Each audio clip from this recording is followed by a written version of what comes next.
When I was 8 months pregnant, I found Ethan on a hotel bed. He had taken off the shirt I bought him and was fiercely pressing down on a young, beautiful girl. That day, I stood quietly in the doorway and said only one sentence.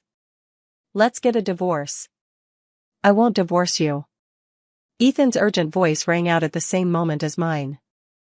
I received the hotel address my friend sent me, and I didn't set off until a full hour later. The first time I put on the slippers inside the room by mistake and had to go back to change. The second time I left my phone in the entryway and forgot to take it.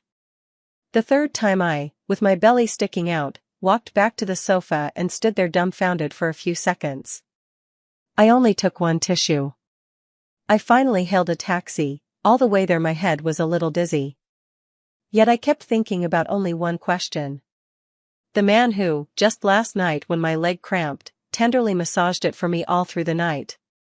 How could he possibly betray me? With that thought in my heart, I stood at the hotel room door. A very familiar male voice came from inside, shattering the self-deception I had been nursing all the way. My raised hand froze in midair, and I couldn't bring myself to knock. I even turned away several times. I was terrified that exposing the ugliness within would unleash consequences that would shatter my life. But just as I was about to leave, I suddenly remembered what Ethan had said on our wedding day. He said, "Avril, if one day I don't love you anymore, throw me far away. Don't let him make you suffer, I'll hurt for it." That day, his earnest, sincere expression was etched deep into my heart. I heard myself laugh as I replied to him. "Fine, if that day ever comes, I definitely won't want you." The sound of the lock turning disturbed the two people on the bed. I stepped forward, my foot crushing the shirt Ethan had just bought. And in that step I crushed our marriage. Watching the man instinctively press the girl beneath him closer into his arms, the words, "Let's get a divorce," slipped out of me as if they'd lost their soul.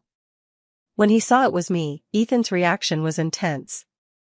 Almost at the same time, his words, "I'm not getting a divorce," drowned out my voice.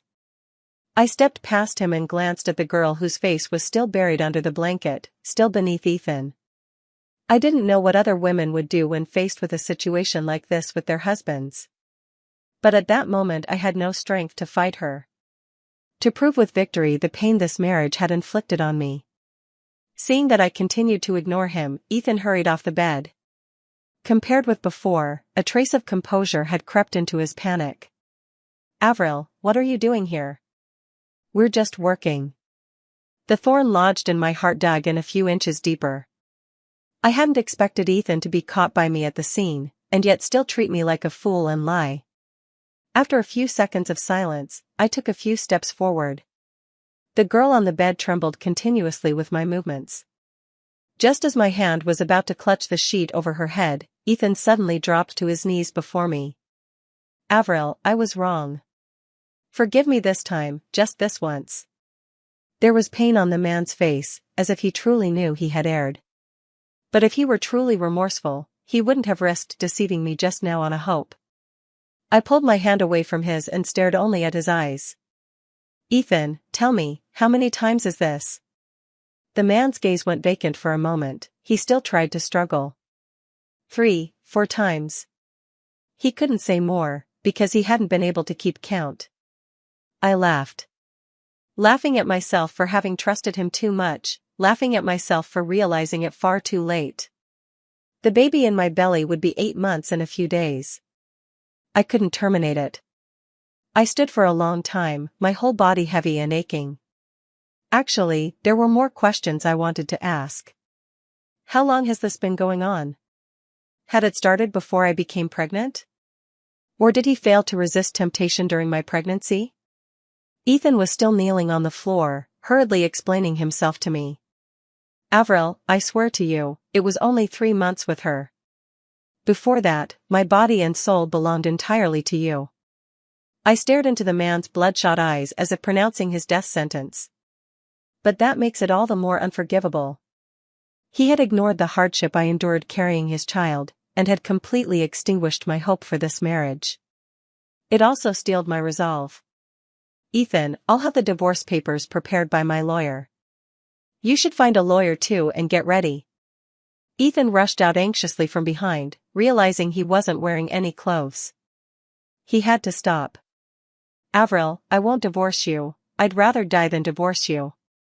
Along with the angry roar, I heard a girl timidly ask, "Mr. Ethan, has the madam left? Can I come out now?"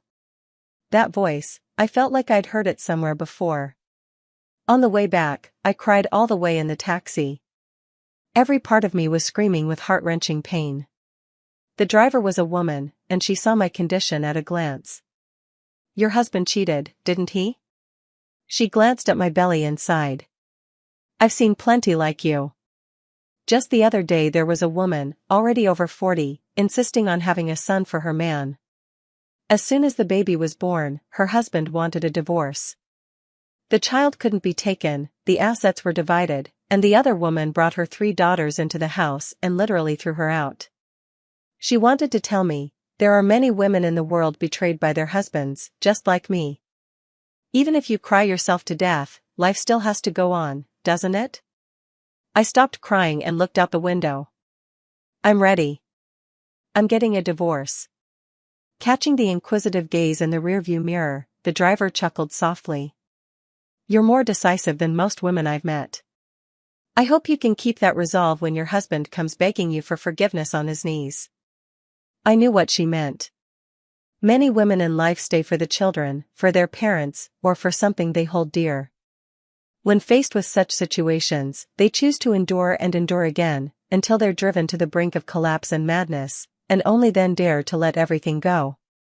It was like my mother back then, who endured my father's affairs for 10 years so that the young me wouldn't be bullied by a stepmother.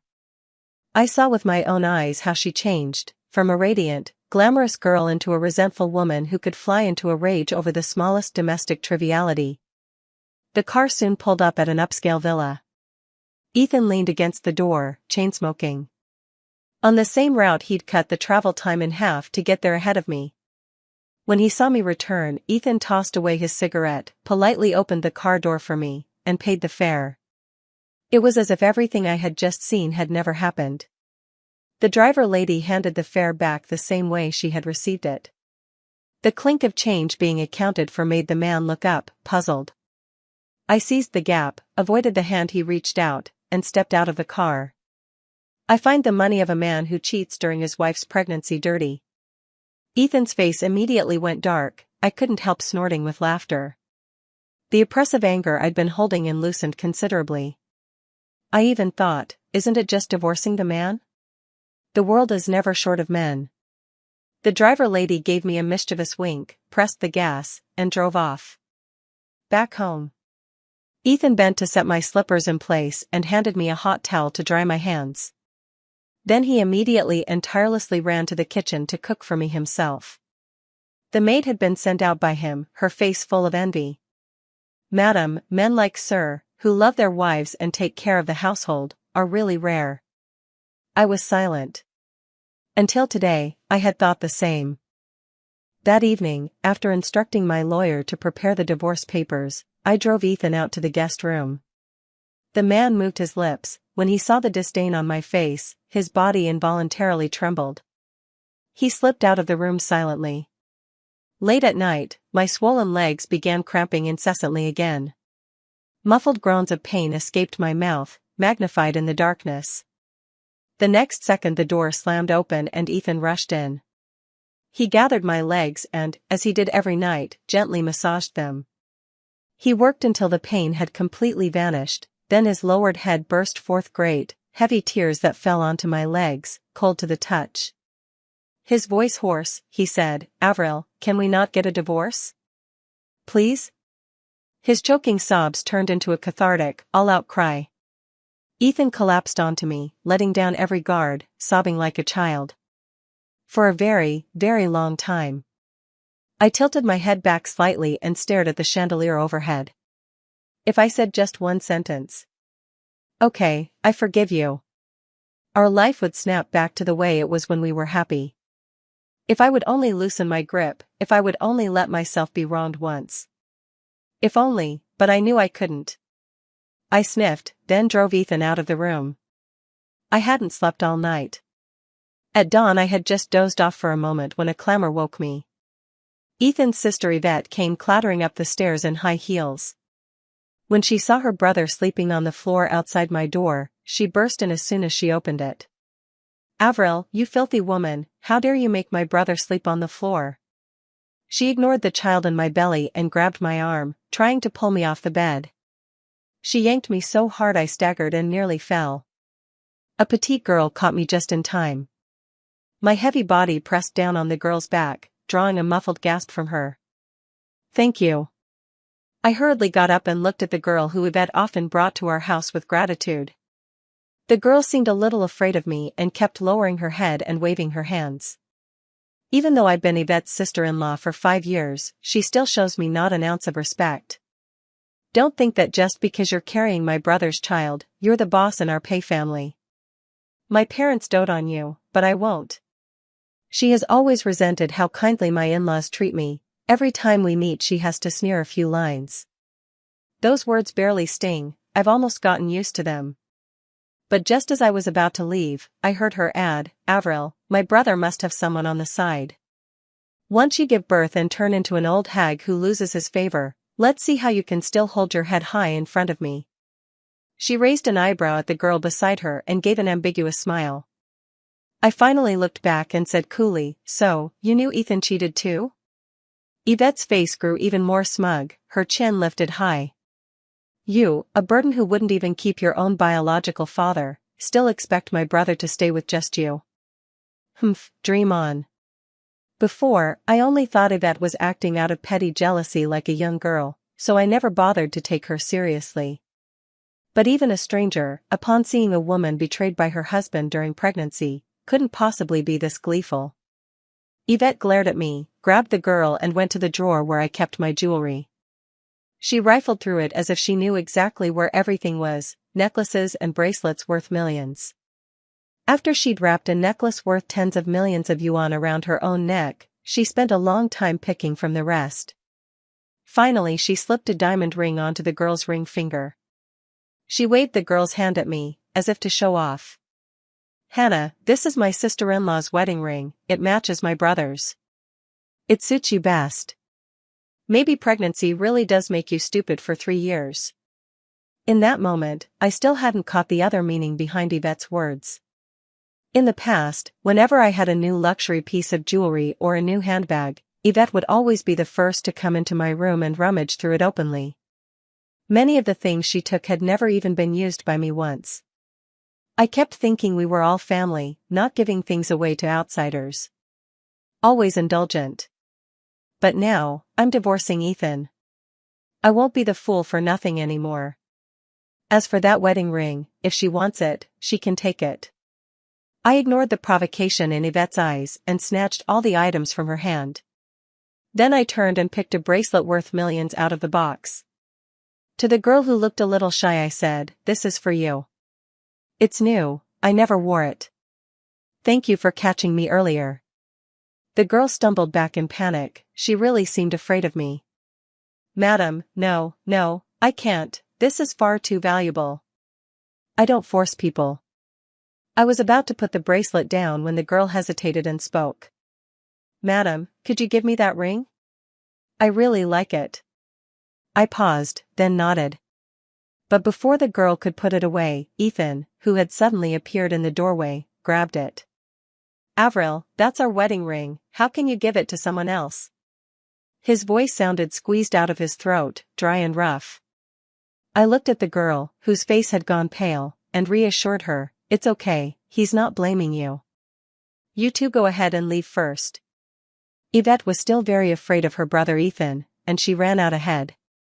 The girl, whether startled or for some other reason, moved hesitantly, walking slowly and glancing back with every step. At last, only the two of us remained in the room. "Ethan, I'm not joking about divorcing you." The man's eyes were red. "I know you're angry now, but can't you give me one chance?" "I promise." "No." I cut him off, leaving no room. Ethan panted, glaring at me with hatred. "Avril, even if your father had so many women outside, didn't your mother still give him 10 years? You really aren't like your mother, your heart is too cruel." In that moment, the thorn lodged in my heart was driven all the way in. It hurt through and through. I had never known Ethan could wound so fiercely. The man realized he'd said the wrong thing, his outstretched hand trembling midair. I tilted my head, tears streaming down my cheeks. "So, Ethan, if I forgive you this time, will you turn out just like my dad?" Before he could answer, I declared with unwavering certainty, "You will." Ethan didn't show up all afternoon. He didn't even eat dinner. Yvette's eyes darted around the table as she eyed me suspiciously. Just as I set down my chopsticks and prepared to head upstairs, she finally spoke up. "Aren't you at all curious what my brother went to do?"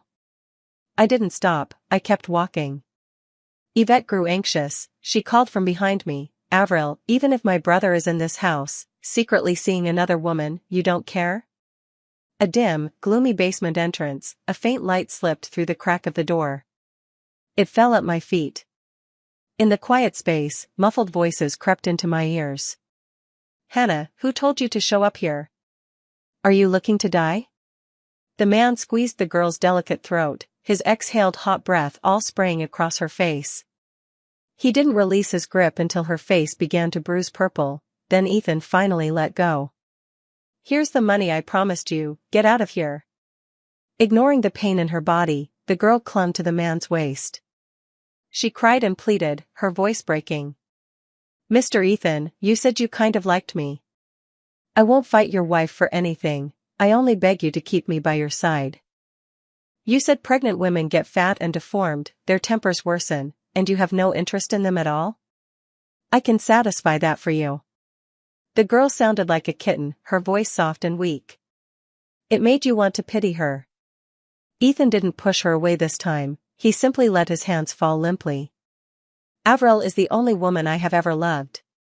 Even if our bodies no longer fit, she is the wife I accepted long ago in my life. I can't reciprocate your love for me, consider it my debt to you. Go." Yvette tugged my arm excitedly, indicating I should rush in. So the woman Ethan cheated with was this girl. I should have seen it sooner. I didn't go in to disturb the two of them, instead I turned slightly aside and looked at Yvette, who was waiting to watch the show. "You went to all that trouble to get a woman for Ethan, do you really not want me to be with your brother?" Perhaps my expression was too earnest, because Yvette suppressed the faint excitement that had been rising from deep within her. She waved her hand and gave an impatient eye roll. "Avril, other than being prettier, how could your family background and connections possibly compare to my brother's?" It seems she didn't know. "Do your parents know what you've been doing?" A flash of intense jealousy crossed Yvette's face. "Don't think that by cozying up to my parents they'll take your side in this matter. They may favor you and punish me, but in front of my brother they would never choose to stand with you. If you don't want a divorce, then learn to endure it for the rest of your life." Yvette had always assumed his parents went out of their way to please me and protect me. Because I was Ethan's wife, the daughter-in-law of the Pay family. Ridiculous, how utterly ridiculous. Without lasting interests, how can the current situation be sustained for long?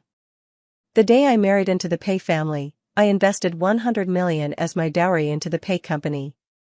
During the marriage, because the Pay family's cash flow was often tight, I intermittently put in nearly $300 million to support the projects Ethan advocated for. Now I hold 40% of Pay's shares. I am one of the company's major shareholders. Actually, Ethan was a little wrong. In the 10 years my mother endured my father, she wasn't idle. Under the guise of being a wife, she secured for her daughter a fortune large enough to last several lifetimes. Facing Yvette's mocking gaze, I slowly let a smile appear. If she wanted me to leave the Pay family so badly, then so be it, just as she wished. I will take what belongs to me and leave with it. The sound of my conversation with Yvette startled the two people behind the door. Ethan stepped out first. The girl, Hannah, clung to his shirt, only her head visible. They stood extremely close to each other, yet Ethan didn't notice at all. It was a habit that took time to form. Seeing me, the man panicked, his voice was full of helplessness. "Avril, let me explain.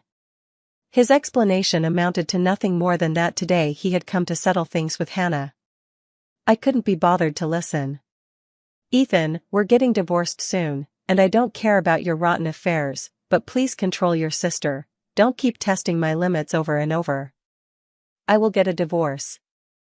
I glanced at Ethan, whose face had gone pale, then turned and walked away. A few minutes later, Yvette ran out of the basement crying, a red handprint on her cheek. That night, Richard and Margaret Pay came over. The moment Margaret saw me, she burst into pained sobs. Avril, your mother supports your divorce.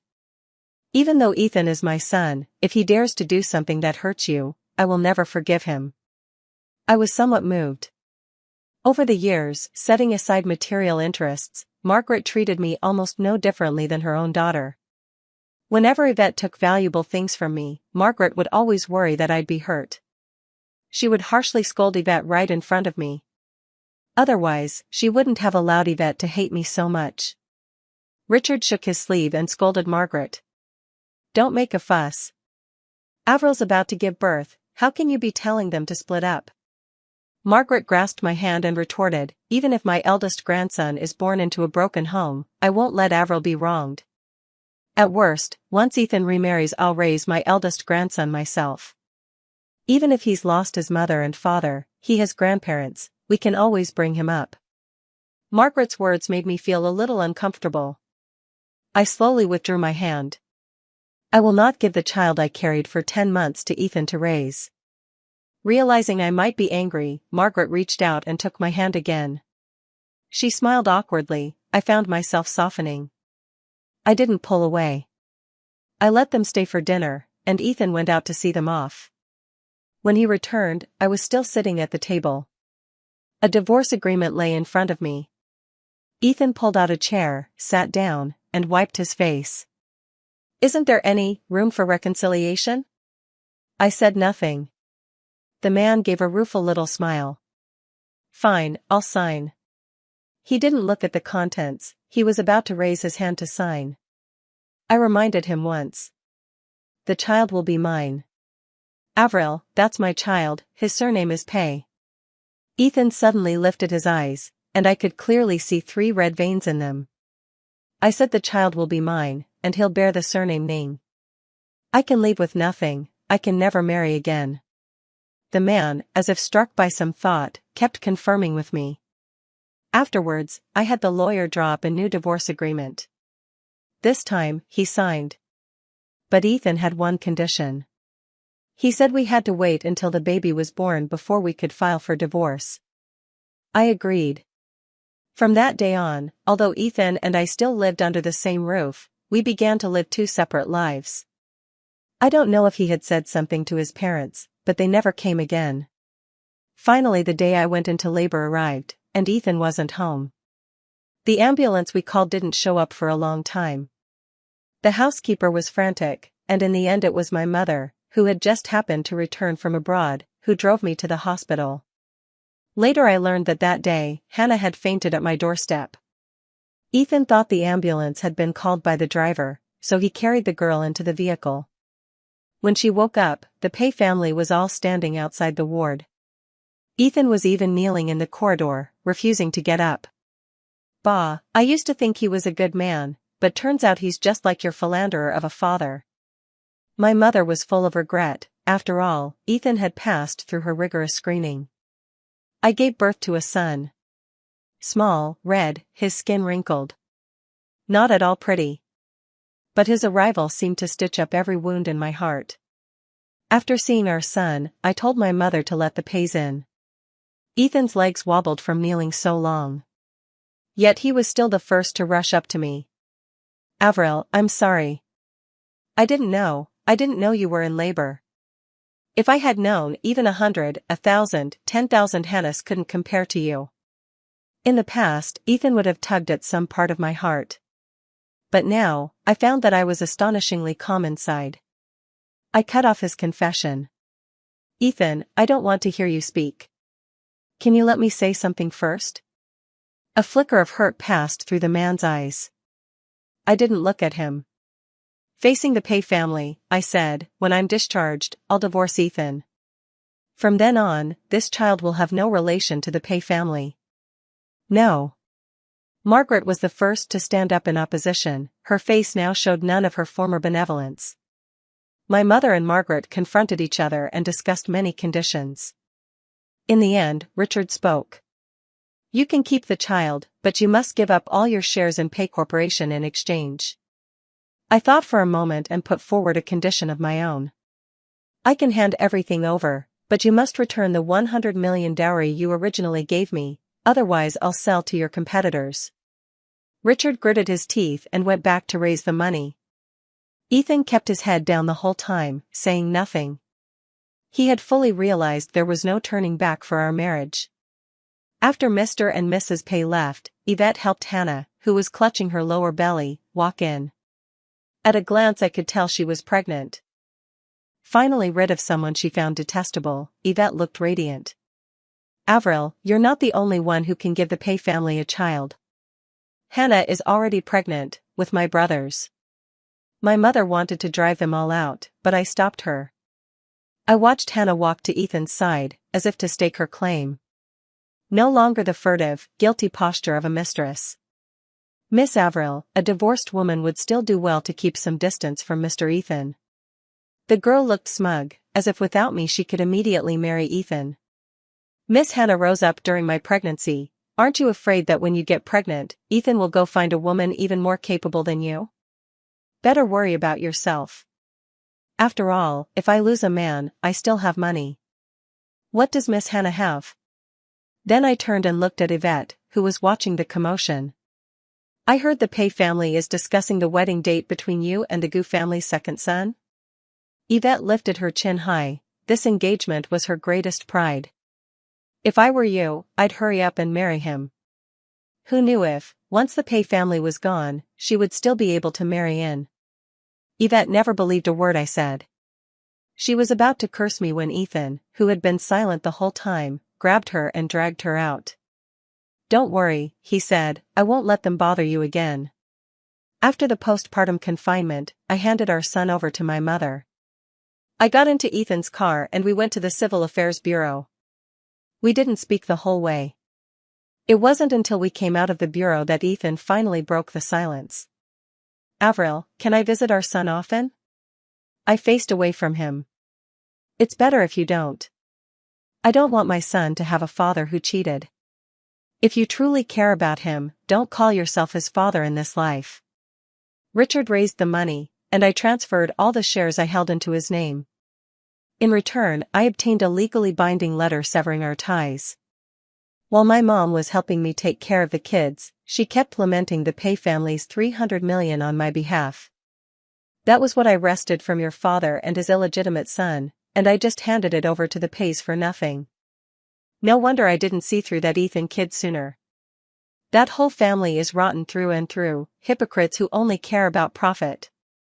Since my mom divorced my dad, she'd gone back to being her old lively, nagging self. I still remember the years she raised me. My dad's women kept turning up to bother us, even though Mom had lost whatever feeling she once had for him. But I think she would have been upset too. Otherwise she wouldn't have been so touchy during that period, ready to flare up at the slightest thing. I gave a faint, slight smile and soothed my mother. Don't be heartbroken. Getting this 100 million is already good, otherwise we'd have lost everything. My mother looked puzzled, and I told her everything I knew. The night the Pay family parents came to persuade me, I had already thought about selling off my shares. But I approached several branches of the Pay conglomerate, and they all avoided me. Later, a friend used her contacts to dig up some information. The Pay family had a very large project that had run into serious problems. It was overseen by Richard's half-brother, who had used certain methods to hide it from Richard and his family. Right now second Uncle Pay is frantically moving assets. The money my parents raised by selling their house and jewelry has all been given to me. I'm afraid they'll regret it later. After Ethan and I picked up the divorce certificate, he started appearing under my building a lot. Knowing I wouldn't let him see the kids, he didn't harass me. He just sat quietly in his car, window down, chain-smoking through the night. It didn't affect us directly, but after a while it became uncomfortable to watch. My mother, soft-hearted, has begun to waver and suggested, "Avril, why don't you let him come in to see the children just once?" I absolutely refuse. Once there's a first time, there will be a second, and countless more. That day I slipped on a coat and went downstairs. Seeing me come out, the man hurriedly pinched out the cigarette glowing at his fingertips. He got out of the car, carrying a look of some delight. Lately Ethan hasn't been doing well, he especially smells strongly of smoke. I took a few steps back and frowned. "Stay away from me, you smell." Without looking to see his expression, I continued, "Ethan, whether this is a ploy of yours to win sympathy or you truly feel regret, I want you to stop appearing." Perhaps stung by my words, a trace of desolation appeared on the man's face. "Avril, I don't want to come either, but I can't sleep." After saying that, he took another cigarette from the car and lit it. He drew a hard drag. The sputtering flame danced at his fingertip, making him feel even more distant to me. Only after he finished the entire cigarette did Ethan speak. "Fine, I promise you, I won't come anymore." Ethan was the sort of man who kept his word. Since he'd made that promise, I nodded and walked up the stairs, my face expressionless. After that day, Ethan truly never showed up again. But even if he wanted to back out, it was probably too late. Second Uncle Pay's whole family fled abroad.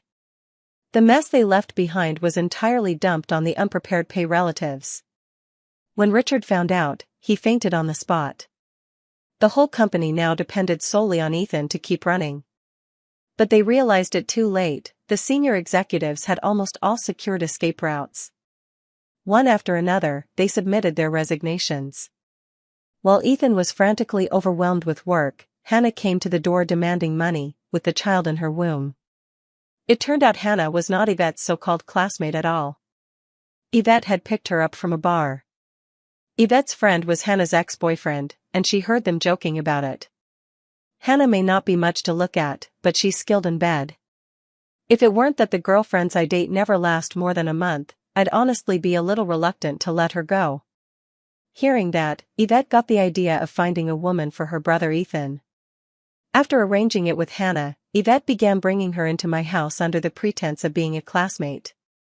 Sometimes she would stay at my place for a few days. With that coming and going, she inevitably ran into Ethan. When Hannah went to the company to find Ethan, Yvette happened to be there too. Annoyed, Yvette started a quarrel with her. "It's just a piece of trash, who knows whether the baby in your belly is my brother's? Why should I give you money?" Hannah knew Pay's company was on the brink. If she didn't take the money now, she never would later. She gave up on holding back and didn't show any weakness. "Whether it's your brother's? Aren't you the one who's not clear about that? You were the one who asked me to seduce your brother. Every time afterward, weren't you the one staring at my belly?" I've been around long enough to know, I've never seen a younger sister set her married older brother up with a woman and drive her own sister-in-law away. Glancing at Ethan's darkening face, Yvette panicked. She couldn't let Hannah keep talking. The two of them wrestled, and soon there was blood. Hannah's child was lost like that, by accident. Immediately after, Yvette's fiancé's family came to return the engagement. That last lifeline for Yvette was gone too. She stayed home crying and making a scene all day, demanding that Ethan restore the marriage. Ethan shrugged off her hand, his expression unreadable. "This is the retribution for you tearing my family apart, the retribution." Mr. and Mrs. Pay didn't know the truth. After hearing that, Richard struck Yvette hard across the face. It was the first time he'd hit her. "Idiot, a complete idiot. Do you think we've been favoring her? We're after the money in her hands." Margaret looked at her daughter with disappointment. "Yvette, when have you ever returned anything you took from Avril? If I placate her a little and you offer a half-hearted apology, won't all her good things end up with you? Look at the jewelry and bags in your room. I spent most of my life saving and still don't have as much as you." Yvette felt a rare bewilderment. The favoritism she had always believed in turned out to be false. As she drifted, Ethan smiled foolishly. Ridiculous, the happy marriage he fancied was actually sustained by dividing Avril's wealth. The harmony he thought he had with his in-laws was likewise laced with scheming and disgrace. That day, ignoring his mother's and sister's cries, Ethan returned every last thing he had taken from me back to me. Avril, I'm sorry. For all these years being married to me, for the wrongs you've endured. Although I had already taken my revenge on Yvette, I still accepted it. I plan to donate it to charity later. That's right, I was the one who ruined Yvette's marriage. The Gu family has a strict, upright household, and would not have withdrawn from the engagement just because the Pei family had fallen on hard times. It was I who went to them and told them what Yvette had done to me. A daughter-in-law with warped values, stirring up trouble. Naturally, the Gu family would no longer want her. On the day of my son's 100-day banquet, the Pei clan finally couldn't withstand this crisis. They declared bankruptcy. Their property was seized, and the four of them squeezed into a small rented room of only a few dozen square meters. As the ringleader, Yvette bore the brunt of resentment and blame. A rich young miss who had been spoiled and raised with a fragile heart. Driven mad by her own parents after they deprived her of the comfortable material life she'd known. Every day, whenever her family wasn't paying attention, she would run out to the street dazed and foolish, giggling and laughing. One night, she suddenly came downstairs to my building. She shouted from below, "Sister-in-law, I'm Yvette. Will you come home with me? My brother is still waiting for you at home." I didn't go downstairs, I just contacted Ethan and told him to take her back. Ethan must have been out looking for her, because he arrived quickly. I stood by the window and watched Ethan forcefully hoist his sister onto his back. Before leaving, I looked up toward the window one last time. Later, I kept running into many old acquaintances here, and the Pei family came to rely on Ethan as the only breadwinner. They could only move back to their ancestral home. When my son was 3, I was on the way to drop him off at kindergarten. I ran into the driver woman from back then again. Her car was parked at the curb, there were no passengers, only a girl who looked like a middle schooler sitting inside. The car was piled high with furniture and luggage. The woman recognized me too and pulled a smile tinged with bitterness. I got divorced as well. I didn't ask her what had happened. I just booked a room for the mother and daughter at a hotel and left my contact information when I left. "Ma'am, I want to hire a driver to take my son to and from school. If you're willing, you'd only be responsible for the pickups and drop-offs each day, the rest of the time you can use as you please." That day, I paid the driver 3 times the normal wage.